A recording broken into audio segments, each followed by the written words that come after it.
아름다운 찬양 감사합니다.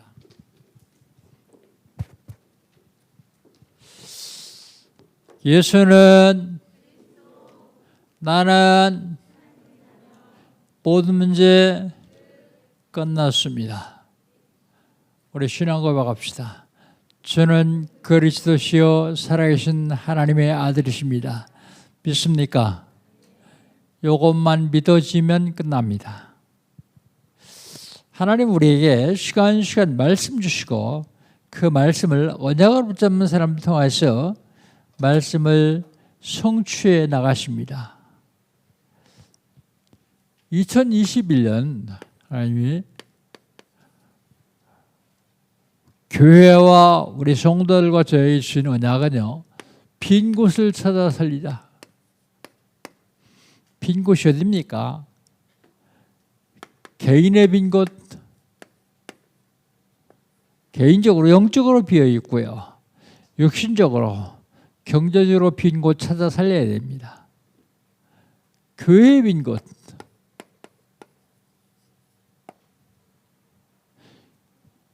교회에 새가족, 낙심자, 소외된 자, 갈급한 자들이 있습니다. 이거 찾아내 살려야 됩니다. 현장의 빈 곳, 내가 사는 지역, 내가 사는 직장, 그리고 주변에는 학교, 공공기관 텅텅 비었습니다. 살려내야 됩니다. 어떻게 하면 되겠습니까? 응답의 현장에 있으면 됩니다.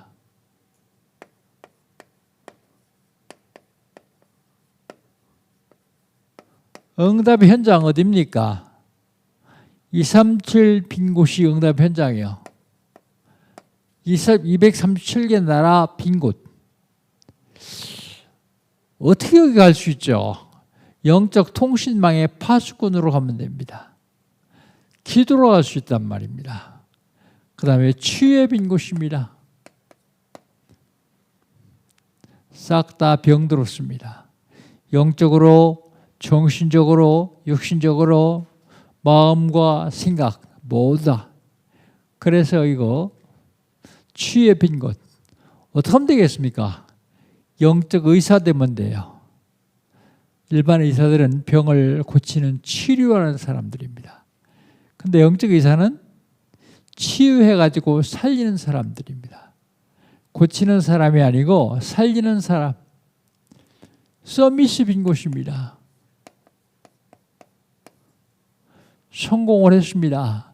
돈을 많이 벌었습니다. 그런데 어렵습니다. 시달립니다.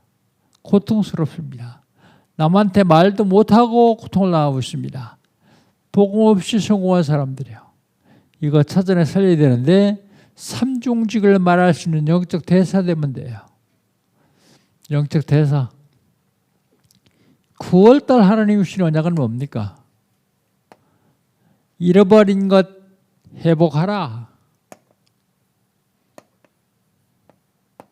뭘 잃어버렸습니까? 기도를 잃어버렸어요. 기도로 뭘 회복합니까? 창세기 1장 27절 하나님의 형상을 회복해야 됩니다. 창세기 2장 7절 하나님이 사람 만들어 놓으시고 그 코에 생기를 불어넣었더니 생명이 된지라 그랬어요. 영혼을 회복합니다. 영혼. 히브리서 4장 12절 하나님의 말씀은 살아있고 활력 있어 좌우에 낯선 어떤 것보다 예리하여 혼과 영과 관절과 홀수를 찔러 쪼개야 한다 그랬습니다. 치유의 말씀의 능력을 회복하는 겁니다. 치유의 말씀의 능력. 기도를 회복해야 됩니다. 뭘 잃어버렸습니까? 전도를 잃어버렸습니다. 전도를 회복해야 돼요. 전도는 시간표입니다. 시간표. 하나님의 시간표.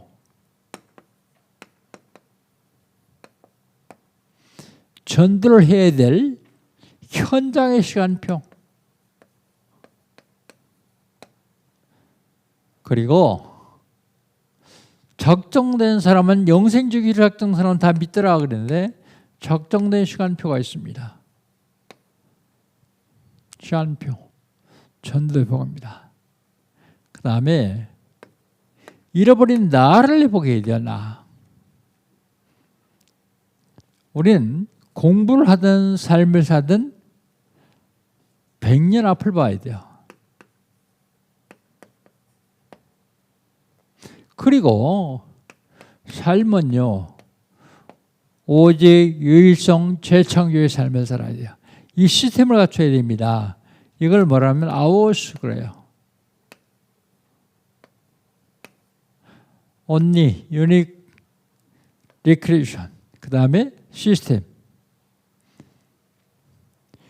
증인의 삶을 살아야 돼요. 증인. 올인하면요, 올 아웃 할 수 있는 전문성이 나와요. 그러면 모든 걸 다 바꿀 수 있습니다. 올 체인지할 수 있습니다. 그게 미션은 알리티스예요. 우리가 지금 새 성전을 건축을 기도하고 있는데 그게 바로 알리티스요. 모든 걸 다 바꿀 수 있는 알리티스. 그 다음에 지난주에는요,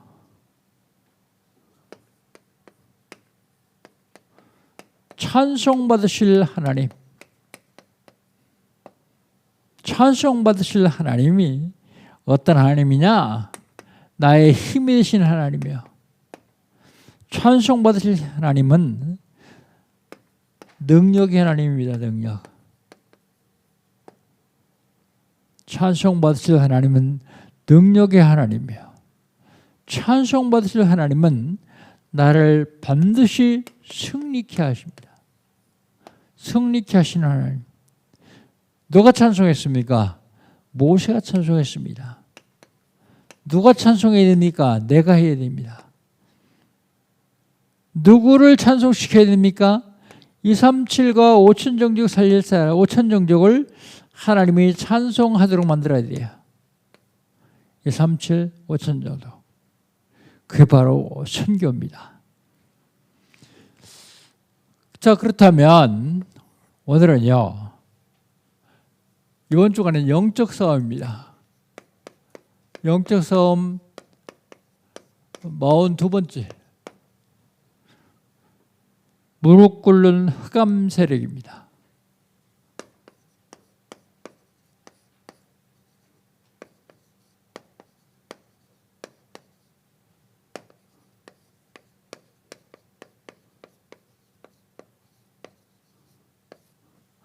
무릎 꿇는 흑암 세력.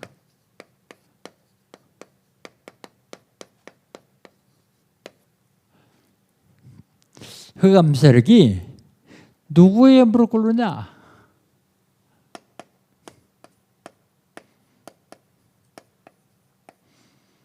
누구의 무릎 꿇느냐? 11절, 13절이에요. 우리 11절 한번 같이 읽어봅시다. 11절. 같이 읽겠습니다. 여호와여, 신중에 주와 같은 자가 누구니까 주와 같이 거룩함으로 영광스러우시며 찬송받으실 만한 의엄이 있으며 기이한 일을 행하는 자가 누구니까? 누구에게 무릎 꿇느냐면 신중의 신. 아무도 여호와 하나님의 비교할 신이 없다, 그런 얘기죠. 11절에 여호와여 신중에 주와 같은 자가 누구니까 아무도 없단 말입니다. 신중의 신 여호와, 이분에게 흑암 세력은 무릎 꿇게 되었습니다. 우리 보통 얘기하는 하늘님이 아니고 하나님입니다. 하나님.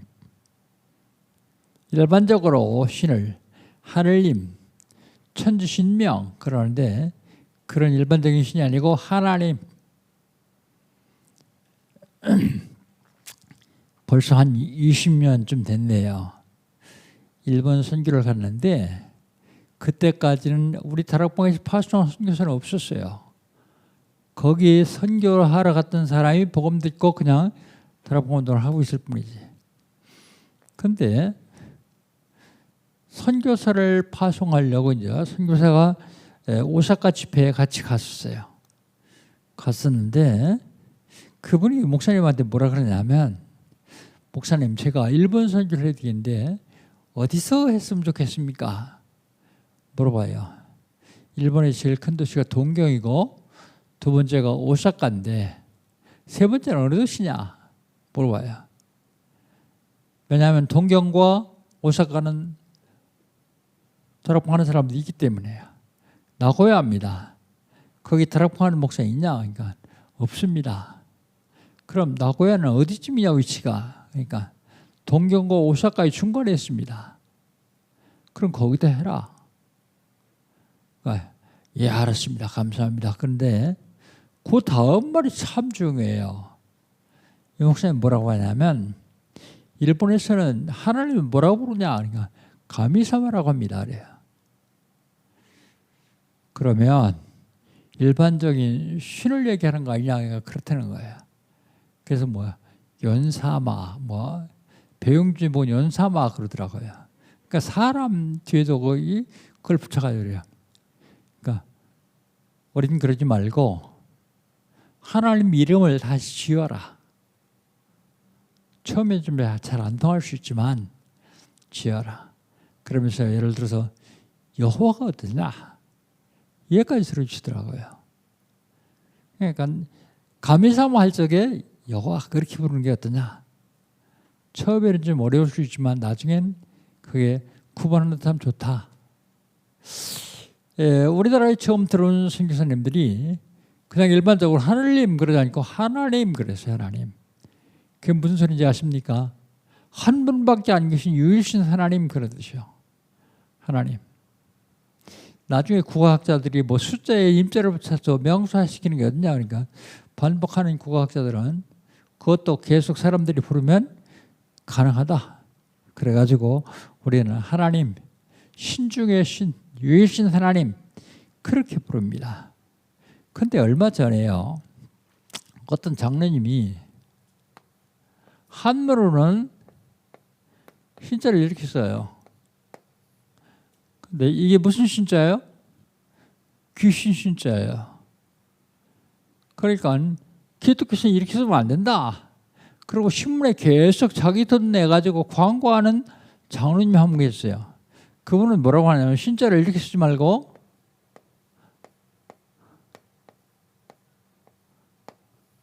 이렇게 쓰는데 위에다가 이거 하나 붙여라. 십자가를 붙여라. 그냥 만들어라. 그래서 이렇게 만들어서 쓰면 된다. 그렇게 얘기하고 있습니다. 중요한 것은 하나님은 유일신이라는 분입니다. 다른 신과 같지 않다는 얘기입니다. 모세가 찬양할 적에 여호와여 신 중에 주와 같은 자가 누구입니까? 아무도 없습니다. 유일하신 분이십니다. 그래.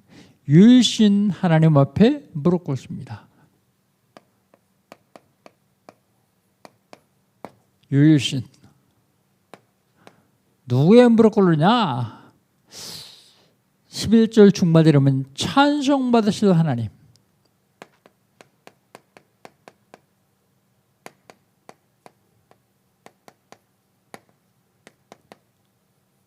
찬송받으실 하나님, 그 하나님은 어떤 하나님이냐? 영광스러우신 하나님이에요. 거룩하신 분입니다. 거룩하고 영광스러운 찬송받으실 하나님 앞에 흑암세력은 무릎 꿇게 되겠습니다. 그 다음에 누구에게 무릎 꿇느냐? 기한 일을 행하신 자.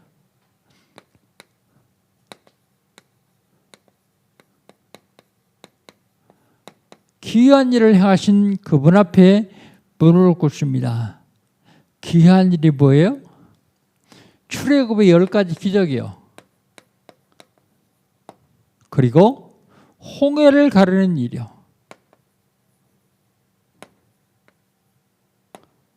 그분 앞에 무릎 꿇는다. 그렇게 얘기하고 있습니다. 그리고 나서요. 홍해를 가르시고 10가지 기적을 행하신 그분이 지금 어디 계십니까? 그분이 성령으로 저와 여러분 안에 계십니다. 믿습니까? 사람들이 이걸 잘 안 믿어요. 그리스도를 영접할 때 그 하나님은 성령으로 내게 임재하신 것입니다. 그 사람을 뭐라 그래요?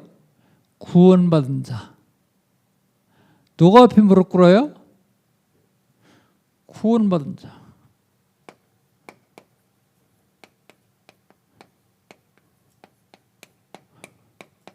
(12절이요) 12절이네 13절이요.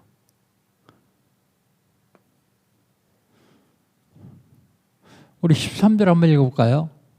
그의 인자하심으로 주께서 구속하신 백성을 인도하시되 주의 힘으로 그들을 주의 거룩한 처소에 들어가게 하시나이다. 구속받은 자, 구원받은 자, 그분이 누군가 하면 그리스도가 내 안에 들어온 자. 그 사람 앞에 무릎 꿇게 되었습니다. 그게 누군데요? 하나님의 성전이에요. 성전. 그 다음에 무릎 꿇은 흑암 세력은 누구냐는 것입니다.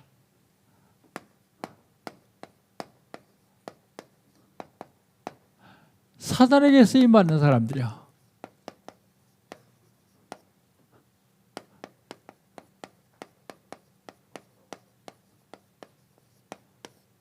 사단에게 쓰임받는 자는 흑암 세력입니다. 흑암 세력.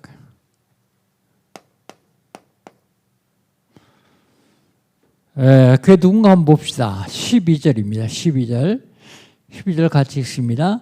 주께서 오른손을 드신 즉 땅이 그들을 삼켰나이다. 누굴 얘기하는지 아시겠죠? 고라의 일당을 얘기합니다.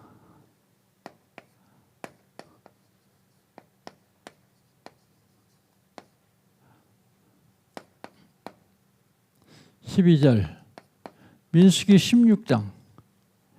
민수기 16장에 보면 고라 일당이 모세를 거스려서 하나님께 대적하다가 하나님이 따로 세워가지고 땅을 갈라가지고 다 거기다가 매몰시켜 버렸어요. 이 고라가 누구냐면 레위 증손,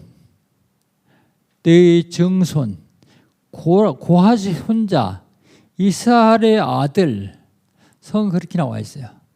그런데 혼자 한 것이 아니라 루벤 자손 중에 엘리압의 아들 다단과 아비람, 벨렛의 아들 온이 당을 짓고 뭉쳐가지고요. 당을 짓고 총에서 이름 있는 지휘관 250명과 함께 모세를 거스르니라 그랬어요.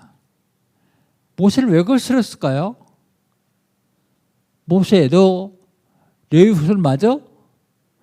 나도 레위가 우리 증조 할아버지야.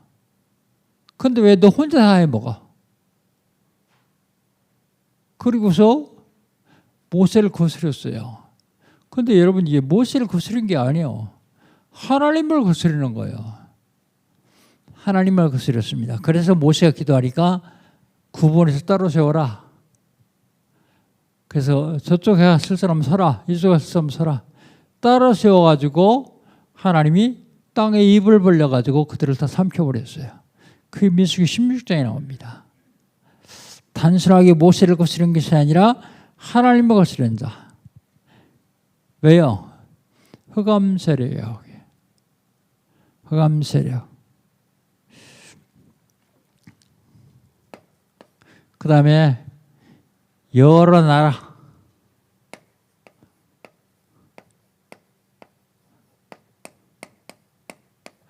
여러 나라 14절입니다. 14절. 여러 나라가 듣고 떨며 블레셋 주민이 두려움에 접하며 그러십니다. 여러 나라. 뭘 들었을까요? 뭘 듣고 떨었냐? 10가지 기적이요. 홍해 가는 일이요. 홍해 기적. 듣고 떨어요. 그 중에 대표적인 나라가 블레셋입니다. 왕정시대 보면 사무엘서부터 계속 보면 블레셋이 옆에 있다가 계속 이스라엘을 공격해요. 왜 그랬을까? 그 공격한 때를 보면 알 수 있어요. 언제 공격을 했냐? 이스라엘이 신앙생활 제대로 안 하고 우상 숭배할 때요. 하나님이 블레셋시아에서 계속 공격하도록 만들었습니다. 그래도 그들의 흑암 세력으로서 하나님이 심부름했지만 그들도 두려워 떨었다 그랬어요. 수백 년 동안, 수천 년 동안 괴롭혔던. 그 다음에 누가 흑암 세력이냐? 그 외의 나라.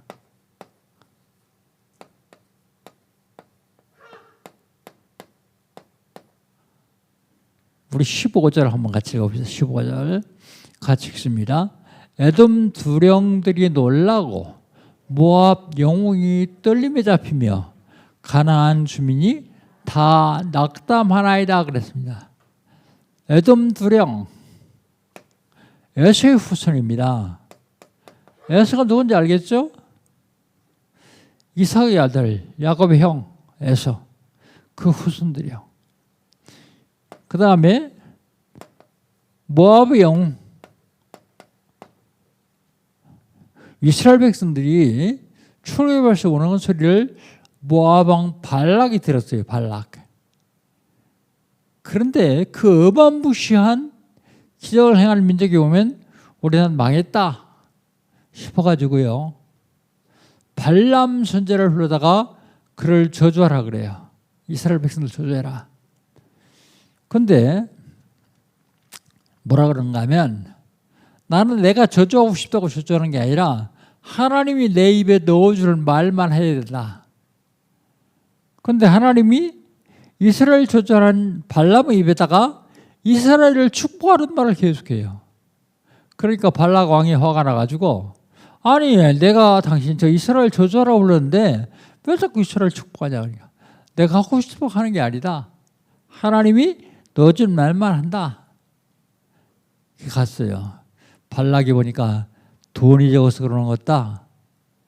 그래서 돈을 더 많이 줬어요. 그래서 다시 저주하러 가는데 나귀를 타고 가요. 나귀가 안 가요. 그 때려요. 왜 안 가냐고. 그러니까 벽에다가 발람의 발을 비벼가지고 나귀에 떨어지게 만들어요. 나귀에 책망합니다. 그래 보니까 여호와의 사자가 칼을 들고 서 있어요. 발람이 나귀에 책망받았어요. 사단에게 쓰임받는 사람들, 어떤 경우도 여러분 흑암 세력에 쓰임받는 사람들이면 안 됩니다. 내 이익 그 아무것도 아니요. 한 번 죽어요. 지나간 주간에 우리나라에 그 많은 일 하신 조영규 목사님도 가르쳤어요. 안 죽을 사람 있어요? 하나님의 손에 잡혀서 하나님께 쓰임받아야지 흑암 세력에 쓰임받아도 되겠습니까? 어떤 경우라도 사단에게 쓰임받는 그런 사람들 되면 안 된다. 그래서 참 감사한 거는 우리가 사실 복음 알아서 민수기 21장입니다. 복음 알아서 하나님께 쓰임받는다. 그만큼 큰 축복이 어딨습니까? 그 다음에 가나안 사람들이 낙담했다 그랬어요. 가나안. 낙담이란 말은 담낭이 떨어졌단 말이에요. 낙담. 근데 실제로 떨어진 건 아니고 떨어진 것만큼 낙심하는 걸 낙담이라고 그러죠. 그 다음에 라합의 표현을 빌리면 가나안 주민의 왕들은 간담이 녹았다 그랬어요. 간담이 녹았다. 간과 담낭이 녹았다 그런 얘기죠. 가나안 주민이 낙담했다. 라합이 얘기하듯이 그들은 다 간담이 녹았다 그랬습니다. 무릎 꿇는 흑암 세력은 누구냐? 지금은 굉장히 힘 있는 것처럼 보여요. 그런데 결국은 무릎 꿇을 수밖에 없어요. 여러분, 사단은 절대 죽는 존재 아닙니다. 마음과 생각을 제대로 갖지 않고 복음 중심이 아닌 사람들을 이용해 가지고 복음을 자꾸 흩으려고 그래요. 지혜의 고난을 막느라고 사단은 흔들어 봅니다. 어떤 경우로도 흑암 세력에 수임받아서는 안 되겠다. 흑암 세력이 돼서는 안 되겠다는 얘기입니다. 그 다음에 흑암 세력은 언제, 왜 무릎 꿇라? 언제, 왜 무릎 꿇느냐 하는 것이 중요합니다. 언제 무릎 꿇습니까?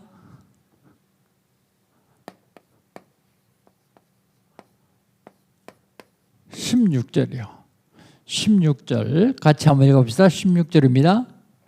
놀람과 두려움이 그들에게 임함에 주의 팔이 크므로 그들을 돌같이 침묵하였사오니 여호와여 주의 백성이 통과하기까지 곧 주께서 서신 백성이 통과하기까지냐 언제요? 놀람과 두려움이 할 때 누구에게 놀람과 두려움이 합니까?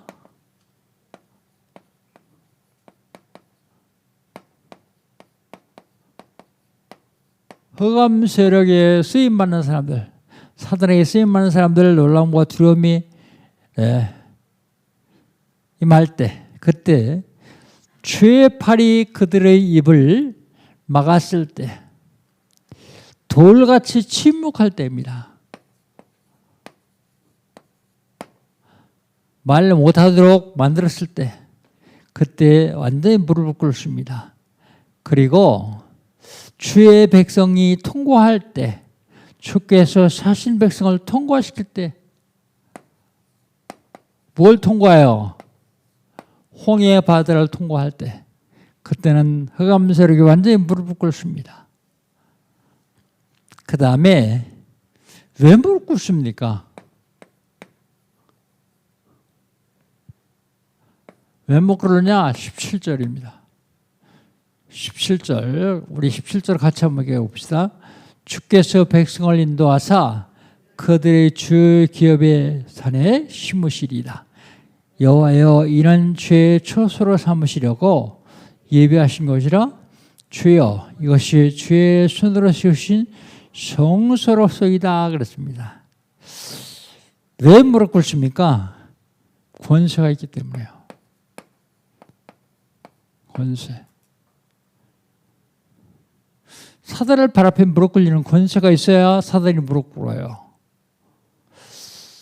주께서 산으로서 원나들을 부시나 온지라 이 열두를 세웠으니 이는 저희와 함께 있게 하며 또 귀신을 내쫓는 권세, 귀신을 내쫓는 권세. 마태복음 28장에도 16절 보면 하늘과 땅의 모든 권세를 내게 주셨으니 권세. 권세 있을 때 사단은 무릎을 꿇어요. 권세가 있기 때문에요. 우리가 열심히 되면서 흑암 세력을 무릎 꿇을 권세가 없다고 하면 늘 흑암 세력에 조롱당해요. 조롱. 아무리 사단의 세력이 흑암 세력이 조롱한다고 할지라도 권세 있으면 반드시 발 앞에서 무릎 꿇게 되겠습니다. 권세. 그들을 인도하여 그들이 주의 기업의 산에 심으시기 위해서 주의 기업의 산,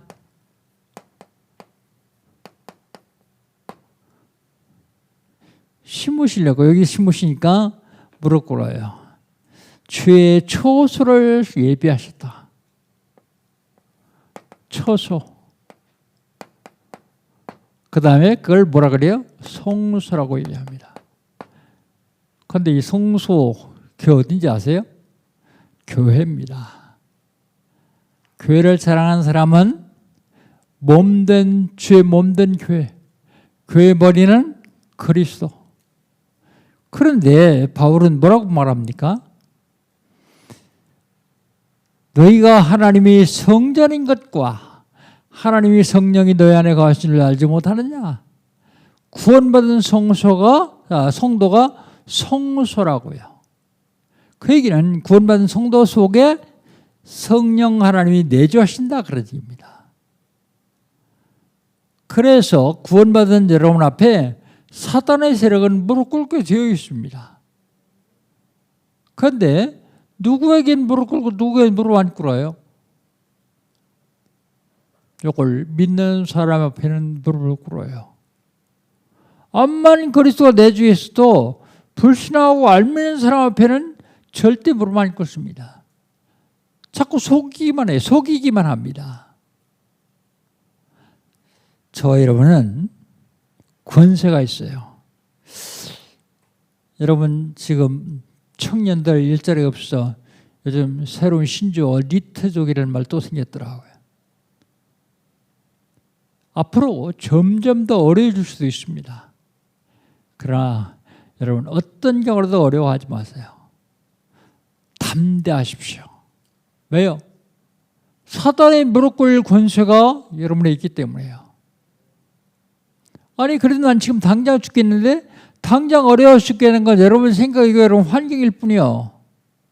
그런데 당장 어려워 죽겠는 그 다음에 하나님 계획을 보면 극단적인 선택 안 하죠. 그걸 못 보니까 사람들이 극단적인 선택을 해요. 여러분 구원받은 성도는 하나님 책임지시기 때문에 다 믿고 맡기세요. 사드락 메삭 아벤노고처럼 풀뿌리 집어넣는다고 할지라도 풀뿌리 들어가면 죽어요. 다 죽어요. 그런데 뭐라 그래요? 당신들이 우리를 풀뿌리 집어넣으면 여호와 하나님 구원해 주실 것이고 그리하지 아니하실지라도 구원해 주지 않고 풀뿌리들어 다 죽는 한이 있어도 신앙이 신은 거예요. 에스더 보세요. 에스더 죽으면 죽으리라. 한 번 죽는 것이 들어와서 벌을 떨면서 흑암 세력에 무릎 꿇지 말고 강하고 담대하게 나가면 하나님은 내가 이 땅에 살아야 될 이유가 있으면 살려주실 것이고 내가 2, 3, 7 나라 5천족 살리는데 쓰임받으려면 쓰임받을 사람 같으면 하나님 살려주실 것이고 별 필요 없으면 들어가실 것이고 제가 먼저 이해 안 했습니까? 우리 일대 총회장이었던 박지원 목사님 본인 자신이 굉장히 어려워서 사형 선고를 3번, 4번 받고 유언도 3번, 4번 하신 분이에요. 그런데 살아나셨어요. 살아나셨는데 그 아들이 간경화로 며칠 못 산다고 하는 판정을 받았어요. 그러니까 아버지 목사가 가가지고 뭐라고 했는지 아세요? 난 그 얘기를 듣고 야 복음의 사람이다 그랬어요. 아들한테가 담대하게 살고 싶으냐? 살고 싶다고 사는 거 아니다. 하나님이 보시기에 네가 전도 선교에 쓰임받을 필요한 사람은 살려주실 것이고 그렇지 않으면 죽는 게 훨씬 낫다. 어차피 천국은 보장된 거 아니냐. 그런데요. 기적같이 살아났어요. 지금 에덴교회에 목회하고 있습니다. 미국에서 유학하고 학위 받아가지고 한국에 와서 신학생들 키우겠다고 유학 갔어요. 지금도 공부하고 있습니다. 사랑하는 성도 여러분, 내가 진짜 하나님께 쓰임받아서 2, 3, 7, 5천족 살릴 수 있는 사람인가? 그렇다면 여러분 지금 어려움 당하면 어려움 당하는 것이 축복이요. 큰 어려움 당하면 더 큰 축복이 준비되어 있어요. 어려움 당하는 거 전혀 개의치 마십시오. 다 내려놓으십시오. 내가 붙잡고 있다고 내가 해결되는 거 아니에요. 다 내려놓고 완전히 맡겼어요. 하나님께 완전히 맡겨야 그때부터 하나님이 역사하시게 됐습니다. 우리가 하나님의 성전이요. 그 하나님 성전에 하나님이신 성령 하나님이 내주 계세요. 그렇다면 흑암 세력은 여러분 발 앞에 무릎 꿇게 되겠습니다. 그런 하나님께서 통치하십니다. 통치. 18절 한번 보십시오. 18절 같이 한번 읽습니다. 여호와께서 영원 무궁하도록 다스리시라. 언제까지 다스리냐? 영원 무궁요. 저와 여러분은 100년. 그럴 때 하나님은 영원 무궁하도록 통치하시는 분입니다. 한 시대에 복음 알았으면 복음 때문에 하나님께 쓰임 받아야지, 복음에 거꾸로 하는 사도에게 쓰임 받아서 흑암 세력 되면 안 된단 말입니다. 참 감사한 것은 영광교회 온 성도들이 다 흑암 세력을 완전히 무릎 꿇기는 하나님이 사람 된 걸 참 감사하게 생각합니다. 마지막 때에 사단은 발악할 것입니다. 여러분, 어떤 어려움이 와도 어려움이 축복의 시작이라는 사실을 알고, 축복의 기회라는 사실을 알고, 그 어려움 가운데서 승리하시기를 주의 이름으로 축복합니다.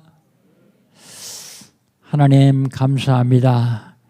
하나님, 흑암 세력을 완전히 무릎 꿇리고 237 나라 5천 정착이 원하는 하나님의 사람들이 하나님께 예배합니다. 하나님, 예배를 통하여서 언약 잡게 하시고 남은 생의 흑암 세력을 완전히 발 앞에 무릎 꿇리는 하나님의 사람들 될 수 있도록 축복하여 주옵소서. 예수님의 이름으로 기도합니다. 아멘. 1분